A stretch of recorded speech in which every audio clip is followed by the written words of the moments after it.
শিব চতুর্দশী উপলক্ষে মন্দির এবং মেলায় ময়নাগুড়ি ট্রাফিক পুলিশের পক্ষ থেকে থাকছে বিশেষ ব্যবস্থা। আগামী 26 তারিখ থেকে শুরু হতে চলেছে জলপেশ মেলা। শুক্রবার মেলার মাঠ সহ মন্দির চত্বর ঘুরে দেখে ময়নাগুড়ি ট্রাফিক বিভাগের পক্ষ থেকে বিভিন্ন স্থানগুলিতে ট্রাফিক জোন চিহ্নিতকরণ করা হয়।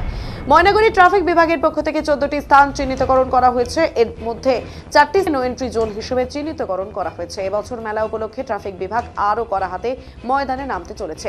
প্রত্যেকে যেন ভালোভাবে মেলায় এসে ঘুরে বাড়ি ফিরতে পারে, সে কারণে প্রথম থেকেই তৎপরতা গ্রহণ করেছে প্রশাসন। ময়নাগুড়ি থানা ট্রাফিক বিভাগ জানিয়েছে, LNT মোড়, বটেশ্বর মোড়, জলপেশ মোড়, পার্কিং জোন, মিনি মার্কেট মোড়, মেলার মাঠে প্রবেশের দুপাশে, আয়রন ব্রিজের দুপাশে বড়বাড়ি মোড়, গেস্ট হাউস, মন্দিরের ভিআইপি গেট, মন্দির গেট, ছোট দৌমোহনী মোড়, টেকাটলি মোড়, সরস্বতী ব্রিজে থাকবে ট্রাফিক বিভাগের পুলিশ আধিকারিকেরা। এগুলির মধ্যে মিনি মার্কেট মোড়, বড়বাড়ি মোড়, ছোট দৌমোহনী মোড়, টেকাটলি মোড়ে থাকছে নো এন্ট্রি জোন।